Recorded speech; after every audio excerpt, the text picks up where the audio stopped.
It's Jay Dizzle. You know what I'm saying? It's your boy True Goodry, live and direct. Smokey Dollar, thank you so much for coming to sit down with me today. Joseph Bills tonight, y'all. Max out. I appreciate you, bro. What an intro, man. You know? How you doing today? A hand for Kid K.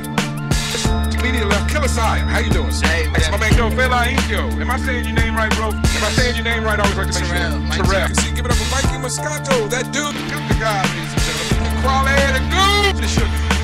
Mr. Network. Let's start with MRTK. Zona. Good evening, this is Swerve 360. Now, this is Swerve 36. Old Granddad, Big Butch the Lesbian, Walter Cronwright, Dan Rather, Smoke Weed, Dirty Harry, Lee X the Theater. That's me. And that's what we do here.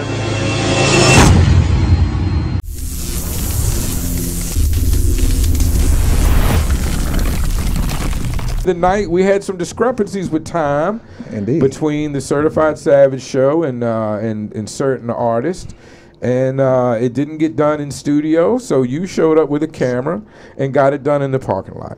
And we covered that on the news. I appreciate you, because it might not have happened at all if it hadn't been for you. So I thank you.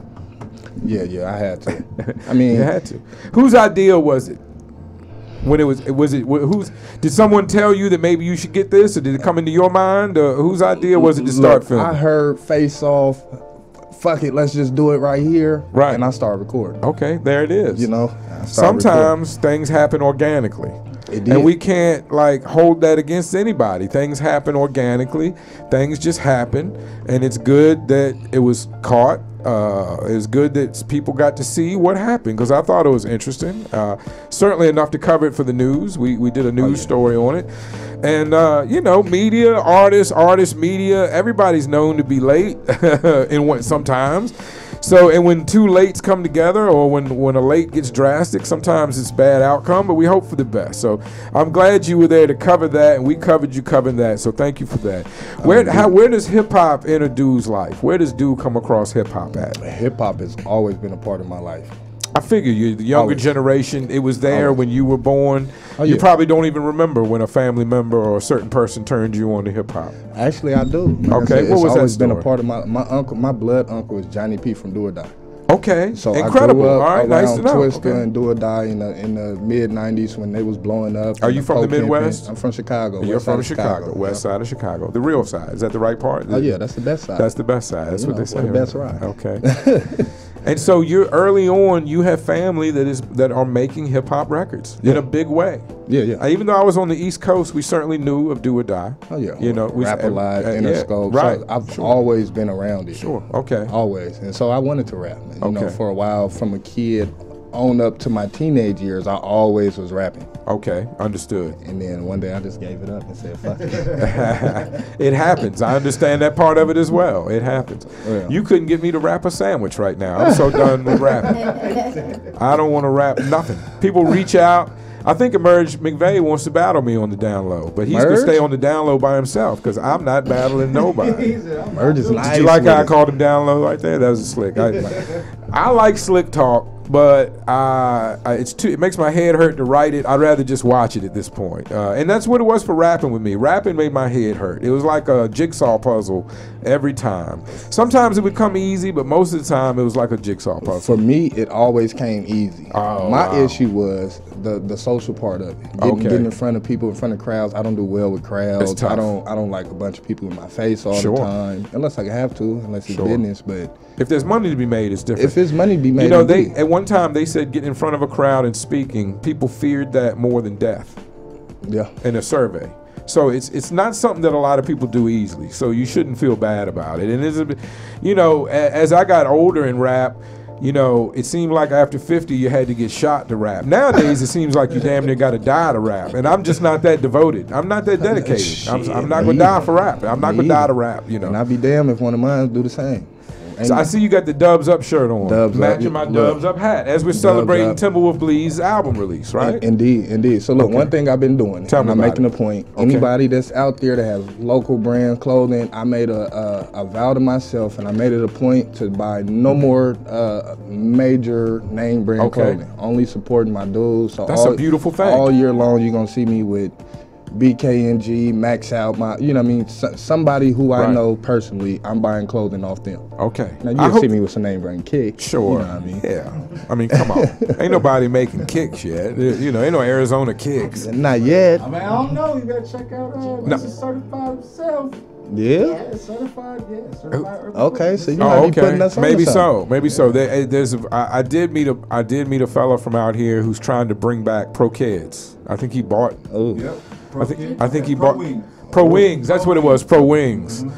They were the other Pro Kids. Yeah, but anyway, there are those shoes being made. So I don't want to say nobody's making shoes, but at the end of the day, I'm old and washed. So it's camo shorts and Jordans for me, just about everywhere I go. I am supporting the cookie-colored felines today. I got my cookie bag color felines on today. I'm trying to get some brand sponsorships from some of these washed-up brands that need some help, because I'm washed up too. I figured we could wash each other, you know, a hand wash a hand and all that. Oh, no swerve. You know, last time I seen you in action was in battle mode. Yeah. I mean, you ain't seem too washed up to me. Well, you're not. I'm glad you caught it, because there's not gonna be any of that scene for quite some time. Dude, what battle did you happen to watch? Me and Pac-Man, I was terrible. I didn't see that. I wasn't terrible. I just wasn't good. Me and Marley, I was good that night. I was good that night. I was. You and Marley. And speaking of, man, y'all tune in April 23rd, Marley vs. Philae. Marley vs. Philae. We made it happen. Okay, y'all, let's talk about that, because that kind of it seemed like there was other people involved, and it kind of went left. Jalopy came in and fell out. I think Jalopy wanted to have total control of the whole situation, and people weren't willing to give that up, so he fell out. Philae became the artist for Marley to battle. People are thinking Philae may be the underdog, and some people are thinking that Marley is the underdog. There's a lot of unknowns with this battle. There's always a lot of unknowns with Marley Park battling, but I think there's a lot of unknowns with Philae as well. What are your thoughts on the battle? Who do you have winning the battle? It's a toss-up to me. Yeah. The way I look at it, Marley being in the battle rap scene, he has the whole, he has the look, the style, the in your face. Yes. He has the performance. Yes. He looks like a battle rapper. Yeah, when he has the whole performance antics. And then you have Philae on the other hand, who I feel like is a lyrical assassin. Yes. So you never know how the crowd is going to react in that moment. Both of them may be a bit on the crazy side of the spectrum. And I say that affectionately, in a good way. In a good way, good crazy. Yeah. Like I agree. Marley is obviously a monster. Marley is obviously crazy with his his pregame, with the way he attacks. I think some people don't want to battle Marley just because they don't want to be attacked by him in the 3 weeks leading up to the battle, because he will attack you without question. Marley gonna pull out everything. Yeah, I don't even know what he's gonna pull out in the battle. He keep telling me, watch it, watch this, watch what I'm finna do, and I'm like, bro, it's gonna be interesting. Come on, man, don't do nothing. Well, I'm glad. Who's responsible for putting this thing together? Me and Bank Mills. Okay, you and Bank Mills. Me and Bank Mills, indeed. And are you guys BBE? Yeah. Who is BBE? BBE is you and Bank Mills. BBE is Beyond Bad Entertainment. We have so many different artists, and we're not just based out of Phoenix. We have 3 artists in Seattle. Okay. We have artists in Chicago. Good to know. I got an artist in Vegas, and then we have multiple artists here. So yeah, it's a whole. I think that's where I became familiar with BBE, through Banks. Okay. And his merch, maybe, or y'all's merch, but I saw him wearing it. Is what I'm saying. I thought it was his thing. I didn't know it was y'all's thing. No, it was his thing, and it still is his thing. Okay. So I don't want to take nothing away from Bank. Are you working in affiliation with them? Up until recently, yeah. Bank is, we finna sign on that dotted line, man, and it's official. Okay, good. I'm glad y'all are making moves. Everybody needs a team. I'm glad y'all teaming up and getting it done. So let's talk about life for you. At what point did you move out of Chicago? I've been moving around my whole life. Okay. So like different places. For a year when I was like 6, 7, we moved to San Diego, and then I lived in Seattle for like 2 years, in high school. I lived in Louisiana for a year before I had to move away because of Hurricane Katrina. Okay. Then I moved back to Chicago. You know what I mean? So I just kind of been bouncing around my whole life, but predominantly grew up in Chicago. Okay. And I still been going back and forth for like the last, well, I would say the last 4 years I've been kind of sitting still here in Arizona, but prior to that, I've been traveling back and forth to and from. I interviewed Smokey Dollar, who is also originated from Chicago. How was life for you growing up in Chicago? For a lot of people, it's intense. Was it intense for you? It is. I'm sure it's probably the same thing, man. Chicago's rough. It's a tough city. You gotta have thick skin. Yeah. It's a bunch going on. It's it's survival of the fittest. I get the feeling y'all were doing things as kids younger than I was growing up in the suburbs of Richmond. When I talk to people from other places and I hear their stories, or I just see it, I don't even have to hear them. Right. When I see stuff that's going on, I see that we are a fast-paced city and a lot of people get on the things late. Like a lot of the stuff that I was doing as a kid, as a shorty, it was like, I see people get out of high school and just start doing it. Right. You know, I'm a project baby. I jumped off the porch 10 years old. Okay. So I don't know nobody else my age that had a beeper or a pager. You know what I mean? You put one in my face, I'll work it right now, no problem. So a lot of, I got into a lot of the street stuff real early. Okay. So it was, I got myself into a bunch of situations young, but it also shaped and molded me to be where I'm at now. Sure, sure. Well, moving around to a lot of different locations molds you, because you pick up flavor and the things from different areas, and and some people have said that the world is a ghetto. It's pretty much the same everywhere if you tie it into the same type of things. What brought you to Phoenix, and how long have you been here? My grandma moved out here. She bought a spot out in Scottsdale. Okay. And then it was like my mama moved here, so she slowly started bringing my aunties. So she started bringing people out here. Moved the family straight to Scottsdale. And it was everywhere else that I was going to, I already had prior ties to. And at that time, the mentality and mindset I was in, I was still running the streets. So when I decided to leave that shit alone, I'm like, let me go where OG at. Okay. I mean, mom's is out here, so I came out here. Seemed like a lot of people moved to Arizona to settle down a little bit. Oh yeah. Did it settle you down? Arizona didn't settle me down. Life settled me down. Okay. You know what I mean? As me getting locked up, me sitting on the yard, you know what I mean? That settled me as down. It does. Okay. Sheriff Joe, as it were, might have settled you down. Not even Sheriff Joe. I got locked up in Seattle, Washington. At 17, I got charged as an adult. That's tough. And so after that experience, I still didn't settle down all the way, just being young, but that was life changing for me. Put something on your head to make you think about things. When you're 17 years old, and all these stories, and you see movies and this and that, and you hear about it. So that whole prison, ride on that bus, and I'm sitting here and shackled up. I can't imagine it. And I can't imagine now. I'm finna hop off this bus on the yard with all these grown ass men. Yeah. You know what I mean? I was scared as hell. I'm not gonna sit here and act like, tough guy. Nobody would believe you if you didn't say. But my own prep talk in my head is funny to me at the time. I remember like my thought process. I'm thinking like off the movies. Hey, the biggest dude on the yard, you know what I mean? Go bust that nigga.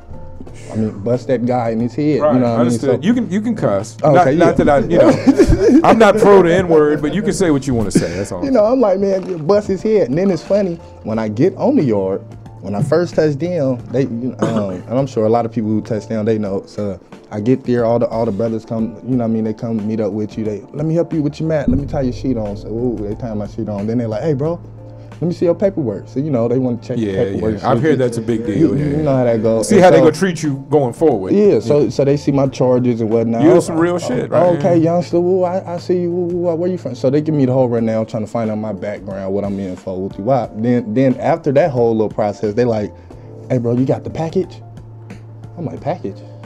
I don't know what you're talking about. Nah, bro, let me see your paperwork again. So they looking at your name, so they like, Cole. Yeah, Cole, you got the package, bro, where's that?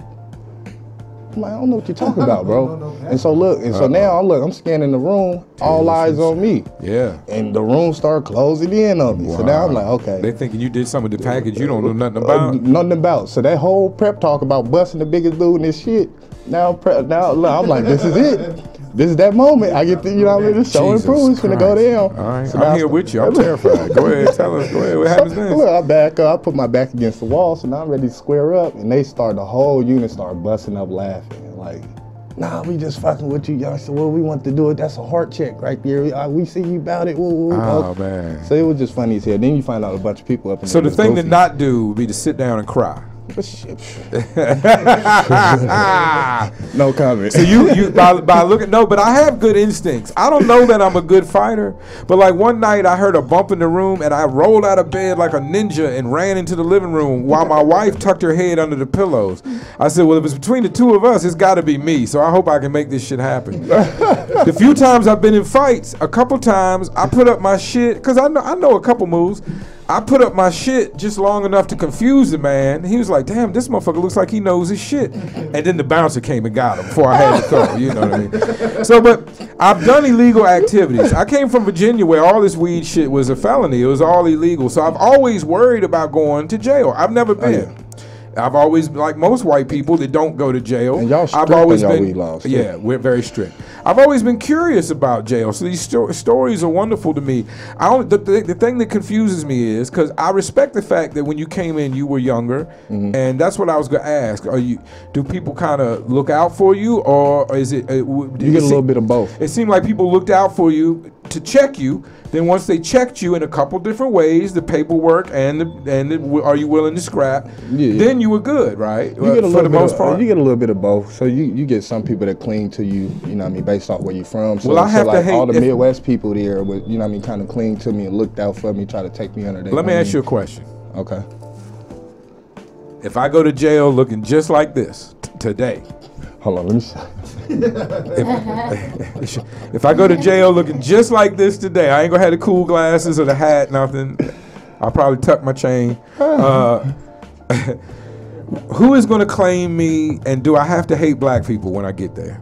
Nah, I mean, it depends on where you at, because like when I got locked up out here... Do I have to join the white boys or the Aryan Nation? In Arizona, it's kind of like that. Like when I came out here, it was like... Here in Florida, people mix and mingle more. I think in Richmond, people mix and mingle more. For me, it was... I got locked up in Chicago, it was like that. I got locked up in Seattle, it was like everybody is just about, oh, we from the same neighborhood. Race didn't matter. Right. Oh, Until I came here to Arizona, it was like, more important. You got to be with the kinfolk. You got to be with the Chicano. You got to be with the, you know what I mean, the woods and whoops. So I'm like, damn, y'all politics is way different, because we politic off gangs and sets. That's it. Right, okay. That's it. You know what I mean? So you ever heard of Tater Crown? Yeah. He was in here and he happens to be mixed. Spanish and black, Mexican so he and felt black. Like he had to choose. No, when he got there, they had a hard time. Like there was the Latinos on one side and there was the blacks on the other side.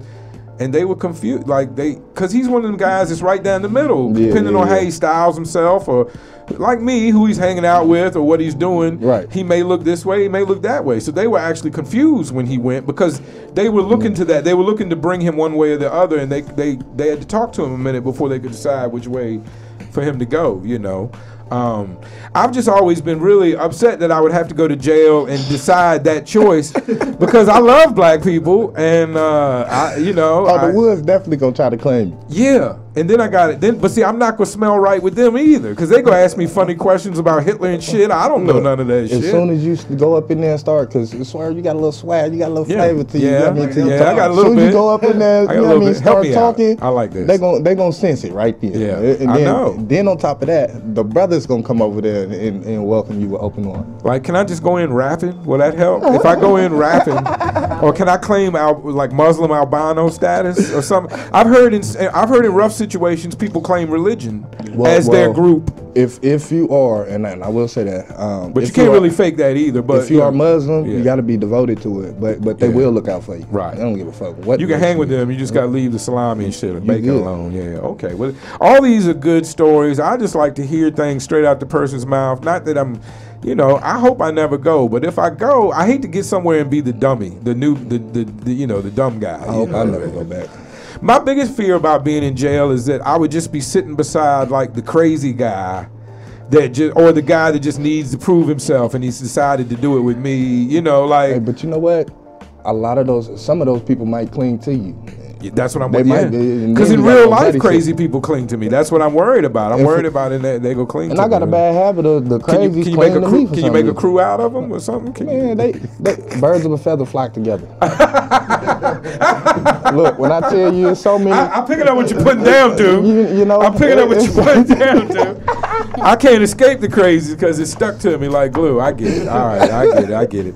So what influenced you to stop rapping, and what are you putting your creative energies now that you've stopped rapping? Other than supporting merch, because everybody loves that. I stopped rapping just to run the street. Okay. You know what I mean? And then what got me back in the music scene was my sister Simone was dating Chief Keef. Okay. And it was like all the homies around me was rapping at that time, and it was like, so Keef's coming back. I was around, you know what I mean, celebrities all the time with my sister, so they used to be like, hey bro. So like we would have Chief Keef come to the club, or Nelly, or Paul Wall, Waka Flocka, Flavor Flav, YG, Snoop Dogg, you know what I mean?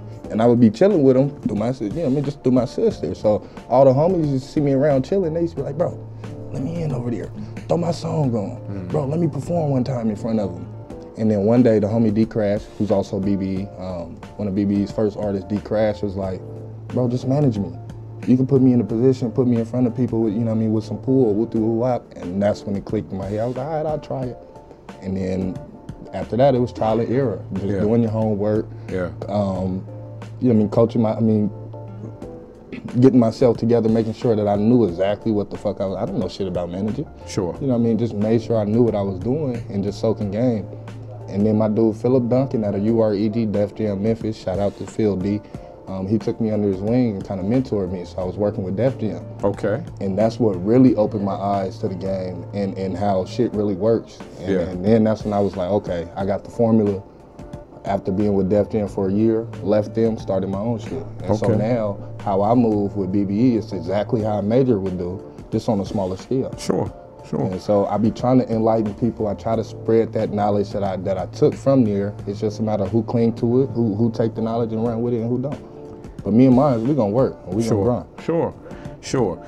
Do you, being a part of some of the foolishness, there's a big complaint lately that there's too much foolishness in the Phoenix, Arizona hip-hop scene, that people don't concentrate on the music enough. And I think it's a little unfair to judge Arizona that way, because there's a lot of foolishness in all entertainment and all music. Thank you. Look at Chicago, for example. Well, there's it's unfortunate foolishness what's happening in Chicago. All type of artists coming out of there, but niggas can't even do a show in the city. Right. They gotta leave the city to do a show. You know what I mean? I have heard that they shut schools down and consolidated neighborhoods and made different neighborhoods and gangs go to the same schools, and that's a big part of the problem with Chicago. Would you agree with that? Would you agree with that? Or enlighten me, because I would agree with it, but at the same time, I'm gonna disagree. Only because that's caused some friction with the younger crowd. But it's like it's always been like that. Like I went to school with plenty of my ops.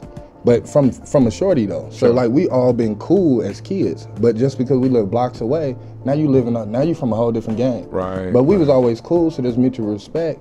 And then as life goes on and you get older, it may be one incident where he done fucked off and fucked the homie over or robbed him for this sack, and now he got to get back at him, and it escalated to the point where now it's a body dead. Yeah. And so now it's really there. Yeah. So this dude who I know my whole life, I know his mama, his cousins, everybody. We played football together. We went to school together. This, and that.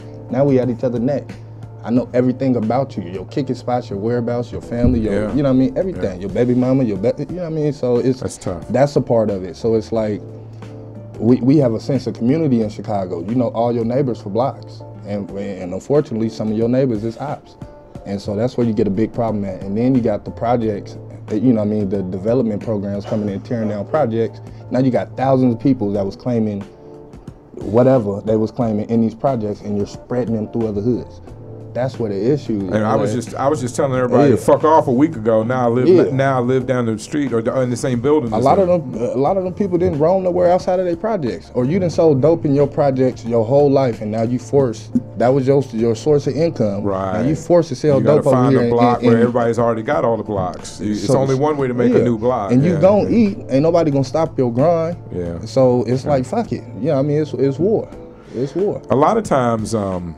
You know, people say it's the old guys, it's the OG's fault. The OGs didn't do this, the OGs didn't do that. Do you agree with that? Slightly, but no. For the most part, I'm like, man, every man got to stand on his own. And whatever decisions you make, you got to stand on that. You made a conscious decision. I know I did. What I would say without is, OGs being around. In a situation of survival, if the OGs are still trying to survive, one, I don't think they have time to teach youth. You know, I think if everybody's in a situation of survival, you know, there's no time to reflect. There's no time to teach. There's no time for the younger children to pause for a minute just to listen to what somebody's saying anyway, because everybody is about survival, and survival is what I'm gonna eat today, what I'm gonna go get so my children can eat today. Right. And so there's, you know, philosophy flies out the window when you gotta find something to eat. So. Yeah, and a lot of our OGs was missing from my generation. So that's another reason I disagree with that. They was either dead or in jail. We can certainly blame the white man for the OGs being missing. I'm fully aware of that. If you don't like the white man, say the government. You can say it's the system. It's the system that was set in place. We we live in a faulty system, so I can't even necessarily blame the powers that be, maybe. You know what I mean? Because whoever's in the government position now, they only took over from a system that was set in place hundreds of years ago. Hold on one second. We got a call coming in. We got to put them on speaker and see what's going on. Yeah, let's see what's happening. You want to be on the air or no? Okay, it's cool. We're here finishing up. Thank you. All right, that's just a friendly call. No problems at all. Good to hear from upper management. CEO checking in. Just let him know he's out there listening on the way. Here at the mighty Respect Underground Worldwide Radio, Icon Radio, home of quality independent music. Now, I appreciate someone who's willing to walk into the role of manager, because I almost became a couple of artists manager. I worked with them heavily, and I found the manager lifestyle frustrating. I think to be a good manager, you have to take on a whole artist's life and be there for them a lot. And I think that also a lot of times when it works and you become successful, people dump the manager as soon as they start making a little money, or don't want to pay his fee once the money starts getting real, you know. So what inspired you? I guess we know what inspired you. You worked with other people, but what is your connection to artists? What is your connection to music that makes you really want to be a manager? From what I was exposed to when I was with Def Jam, I just want to. I want to help people. I want to see people propel. I love to see people winning. I love to help other people. I thrive off that. That keeps me motivated. That keeps me going. I mean, if I can put you in a position to win, I will. If I can put you in a position to win, I will.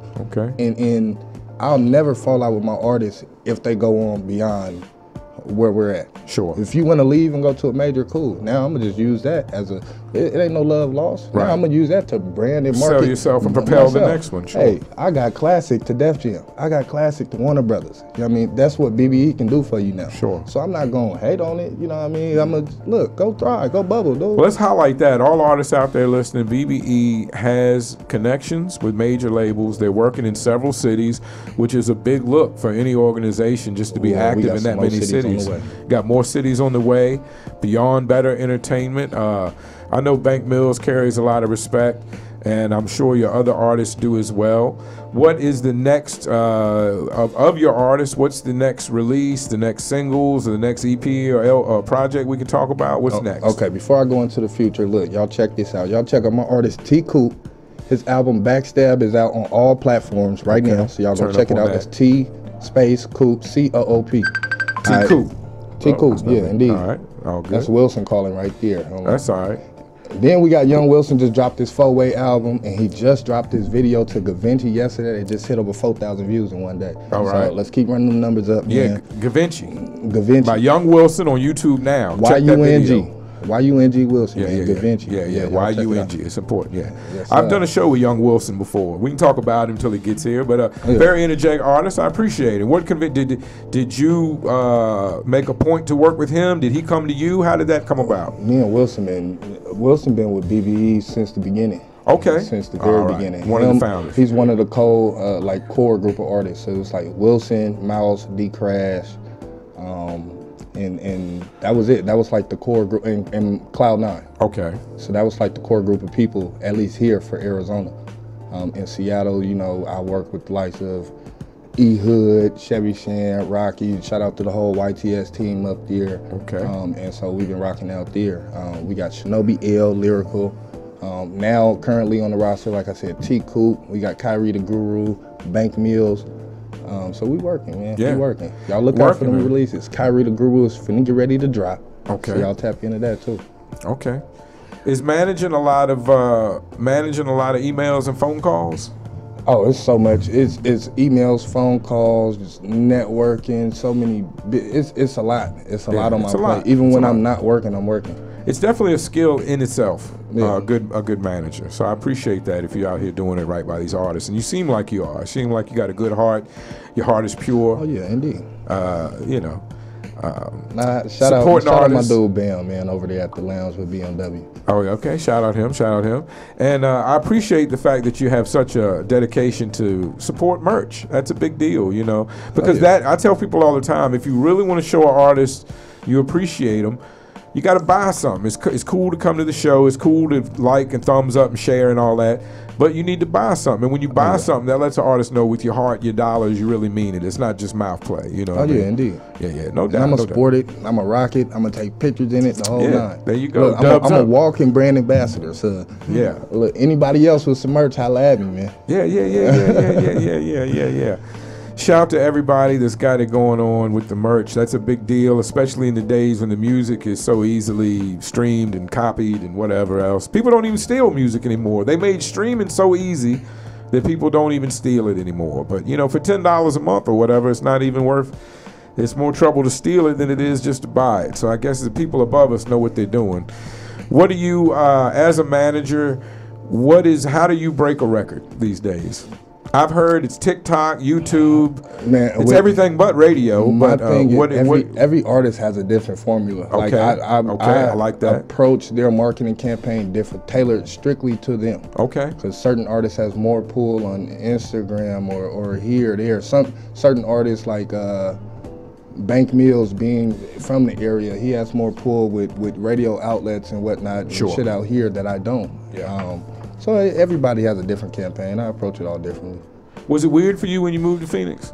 Yeah, it was first weird couple weeks, couple months. How long did it take you to get into the mood of Phoenix, as it were? Because it had to be different coming from. Well, I know you moved it around and you started out in Chicago, but Phoenix is pretty different from a lot of places, but especially if you've been in the hood the rest of your life, Phoenix can be very different. Phoenix was way different. So when I first moved here, I hated it. You went straight to Scottsdale? I moved straight to Scottsdale. I mean, you could have started in Mesa or Levine or somewhere. Right. You could have started on Glendale Ave, or Glendale would have been better than. But I landed in Scottsdale. Straight to Scottsdale. Not knowing nothing about Arizona. I didn't know where the hood was. And, I didn't know nothing about it. The Fresh Prince of Scottsdale. So I was judging it based off of Scottsdale at first. Yeah. Until I got instantly I moved around. I'm like, nah, I gotta find the hood. I gotta mingle with money. Believe it or not, I had that feeling too when I moved here. But anyway. And so when I did, it was like, I don't know, it took me years to put my finger on it. And Arizona seems to lack a sense of community. Like I said, back home in Chicago, I know all my neighbors for blocks. Everybody moves here. Yeah. Which I grew up in Virginia, which had a huge sense of community, especially, people knew my father. And so, not that he was famous or rich or popular, he was just a builder, and he was a loud, funny guy. So, he made a lot of friends. People knew him. And it is very different here in that everybody's not from here. Like, where I come from in Virginia, the county was 400 years old. So there's literally people still have money that have had money since 1700 or something, And the buildings drip with what happened all through American history, which maybe you could understand that. But a city as old as Richmond, that's where the boats pulled up to. Those warehouses that are still there are the warehouses where people were held. Everything is, the statues, everything is still so heavily the past. And I feel like for Richmond it's hard for them to move forward because of that. Now in Arizona you have the exact opposite thing. You have everybody moved here. The whole state's only 100 years old, so there's not a lot of roots other than I guess cowboys or frontiersmen or whatever. You understand? Right. There's not a lot of and people. A guy told me, I wish Arizona had more culture.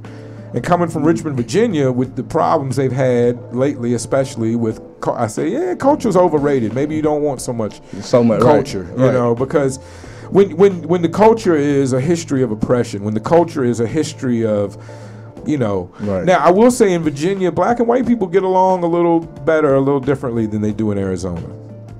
just because we're around each other more. We were raised with each other. I had black people on my street my whole life, you know. So I didn't have that, like, turn 18, go to college, and see black people for the first time ever.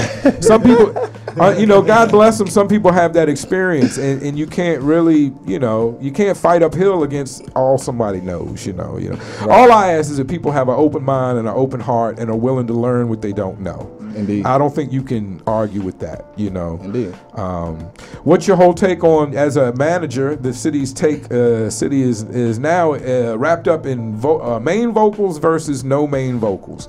How do you advise your artists one way or the other? Do you have different rules for different artists? Different rules for different artists. So some artists have voices that project. Some artists don't. It's very tough for live performance people that don't have a loud projecting voice. And then I have some artists who have auto-tune on some of their shit. So what I'll do is we'll just lower the main vocals while they sing with it. Okay. You know what I mean? So it's different ways to approach it. I don't think that's so wrong. I don't think there's anything wrong with that. So basically, depending on the artist, you have different rules. Everything's situational. Everything's situational. Right. Okay. So it's not black and white. There's a lot of gray area. Oh no, there's always gray. Emerge McVeigh and Mr. Network want to have a versus battle with artists that use main vocals and artists that don't. And they've been going head to head. Network has been clear that none of Emerge McVeigh's songs could be played in a strip club. And what? And Emerge McVeigh happens to be a strip club DJ, so I think when he saw that, he put one of his songs on just to prove him wrong. I don't know. But the point is, Mr. Network's point is that the younger, more energetic artists making hit records are not using their main vocals, and old dudes should shut the fuck up. Wow. So that's where it's come down to. It's pretty much a heated battle between those two old gentlemen about vocals and no main vocals. Is there a date set for this?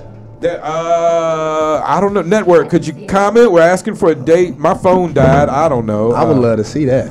It is coming. They are doing a 5-song versus battle. It will be different artists that Emerge will pick, and then they're gonna, you know, they're gonna have it out and let the crowd, let the internets decide. You know, I'm like you. I believe it depends on the artist. I think people are blessed with different voices, as me and Jay Classic were talking about. Everybody can't sing, but some people that can't necessarily sing or rap live extremely well can be thoughtful, thought-provoking, energetic artists. You can still have to be honest, the only key word I've ever seen is hit song.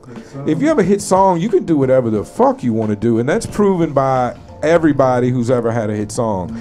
If you think you can't have a white rapper, get a hit song, you can be a white rapper. If you can't be a gay R&B guy or gay this or that, have a hit song. You can be a gay guy. You can be whatever if you have a hit song. You know, so that's what I like to focus on above all else. So get out there and write those hit songs. Is there anything you would like to mention or talk about that we haven't talked about, dude? Upcoming shows, check it out. Okay, Look, 420. I'm holding a puffin brush at SDR. Y'all check it out. Nothing but vibes. Jay Classics performing. Puffin brush. Like a sipping paint, but it's a puffin brush. Okay, we smoke and we paint. I like that. Okay, I like to paint. I like to smoke. Good. 420. 420. Where is it at? At SDR. Okay, support District Radio. Creative Space at SDR. At the Creative Space. Shout out to Penny Lane and everybody Shout over there. out to Penny Lane over there. Yeah. April 23rd, Marley Park versus Philae. Private location. Hit me up. Can I get a media badge for that one? Yes, you can. Thank you. I appreciate it. I was gonna leave that with you. I want to come. Thank you. Leave that with me too. I appreciate it. Thank you so much. I love. Shout out to Val. Shout out to everybody doing their thing. I love that, you know. And hey, I don't expect you to invite me. I will ask for the badge and just bless me with the badge. And you'll see a news report. You'll see Swerve on the scene doing interviews. You'll see something to promote your event that will be worth the badge, I promise. And look, I'm going to open the doors for anybody in media to come on, but I'm going to leave that strictly exclusive for Swerve, man. I got you. Oh, okay. I'm going to leave that strictly exclusive for Swerve, man. You can give me a couple extra badges and we'll see who's nice to Swerve that week to see who wants to go. I got you. You might have Sativa and I and him talking sweet to me for a week. Philae just said that's Marley's funeral, April 23rd. Oh, Philae says it's Marley's funeral. Well, you know, I only on videotape have I seen Philae battle. I've battled Marley twice, and Marley can show up one way or he can show up the other way. He showed up very officially versus Buford and handled business. So to me, it's all about how Marley shows up. And I think it's going to be a great battle. I think I'm gonna try to help shine a little light and put a little push on it, because I think whatever happened, I don't know, behind the scenes, it kind of died down a little bit with all the confusion. But now we want everybody to know it's Fila Ainkyo versus Marley Park. Fila. I always say it wrong. I'm sorry, Fila. April 23rd, and this is at a private location, invitation only. Nah, man, we gonna open the doors, man. You gonna open the doors. We gonna kick open. You got to reach out to somebody to ask where it's gonna be. Yeah, reach out, find the info. Know somebody, know somebody. Know somebody. Tell a friend. Tell a friend. April 23rd, Marley Parks versus Fila. All right, what else you got, Fila? Oh man, we got a bunch of stuff coming up. I don't want to say too much. Okay, well we'll focus on them. What was the date? What was the date on the first one? What was the date? April 20th, 420. April 20th is the Puff and Brush. Puff and Brush. April 23rd, Friday is the battle. Marley Park versus Fila. Y'all All stay tuned. We coming out with a Young Wilson's OnlyFans night. The first one to do an OnlyFans event.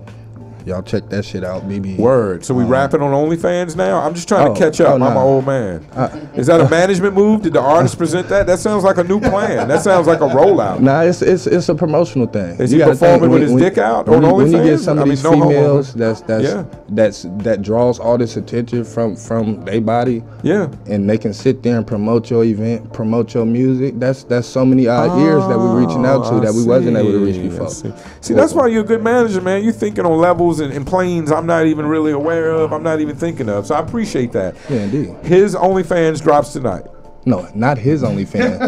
the theme night, the theme of the night is called OnlyFans. Okay. Oh, the theme of the night is called OnlyFans. But it's Young Wilson's party, man. You know, young people think so much clearer. I get confused. You gotta pardon me. I'm on that good shit. You gotta pardon me.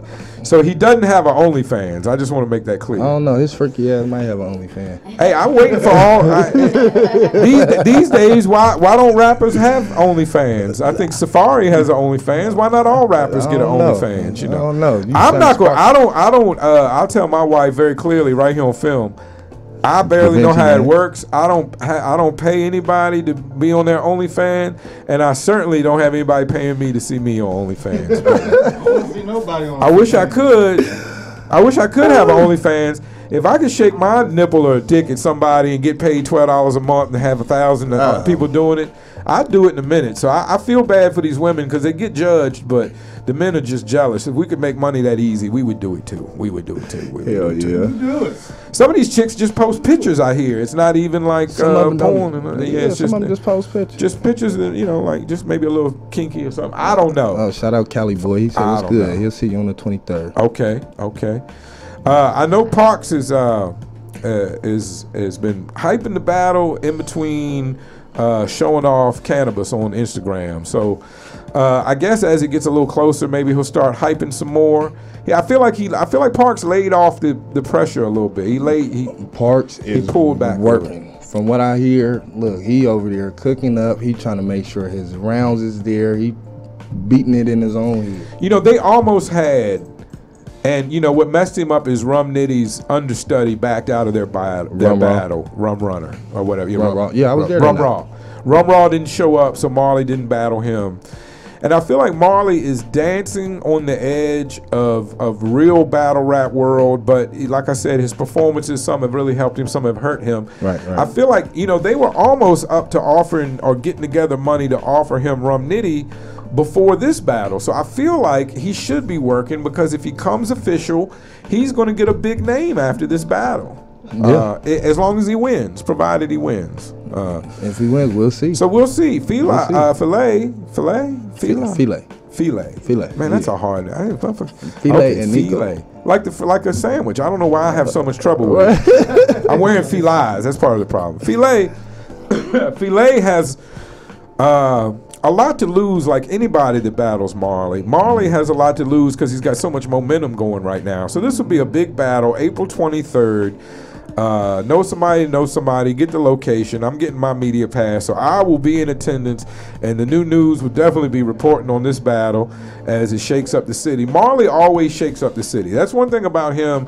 When he battles anybody, he knows how to get in, under people's skin. You know what I mean? I know Marley finna, whatever it is, he will not let me in on it. But the dude been telling me about it. Look, Marley is ready to do something crazy. Well, hey, dude, I'm gonna get you back in here. I'm gonna reschedule you, and we'll get Young Wilson, maybe Bank, to come in with you. We'll do a bigger segment with a couple of artists. It didn't work out for Young Wilson today, but enough respect. We'll get him back. Yes, thank you for coming in. It's been a great talk. I could talk to you for a lot longer, and I look forward to it. Yes, sir. And thank you for that pass. Indeed. DOOGreazem in studio today. DOOGreazem, BBE, Beyond Better Entertainment. That's Jay Classic in the shot with him. They got a shot to Jay Classic. And big shout to Miss 360, Mr. Anonymous, and Stick High, the whole Soundbox 360 in here this morning. This has been a big show, a great show. I can't say no more. Thank you for everybody for tuning in. We will catch you next week. And it might be problematic if I can't get this mouse to turn the show off. But anyway, we're going to cut the mics out. We'll see y'all later. Peace.